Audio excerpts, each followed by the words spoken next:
আসসালামু আলাইকুম এভরিওয়ান, আশা করি সবাই ভালো আছেন। আজকে আপনাদের একটা জিনিস দেখাবো।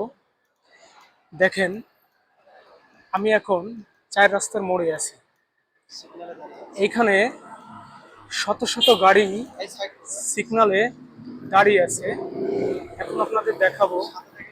দেখেন, শত শত গাড়ি সিগনালে দাঁড়িয়ে আছে, সিগন্যাল মেনটেন করতেছে।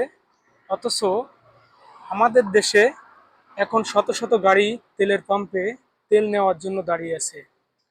তো এভরিওয়ান, তেলের পাম্পে তেল নেওয়ার জন্য দাঁড়িয়ে আছে, অথচ সামান্য একটু সিগন্যাল মানলেই দুর্ঘটনা থেকে এড়িয়ে যাওয়া যায়, সেটা আমরা আসলে মানি না। অথচ এইখানে দেখেন কিভাবে শত শত গাড়ি দাঁড়িয়ে আছে। তো এটাই হলো ডিসিপ্লিন। অথচ আমাদের দেশে সামান্য 2-1 সেকেন্ড দেরি করার সময় নাই। এর জন্য আমাদের দেশে প্রতিনিয়ত দুর্ঘটনা ঘটে। অথচ ঘন্টার পরে ঘন্টা তেল নেওয়ার জন্য পাম্পে আমরা দাঁড়িয়ে আছি।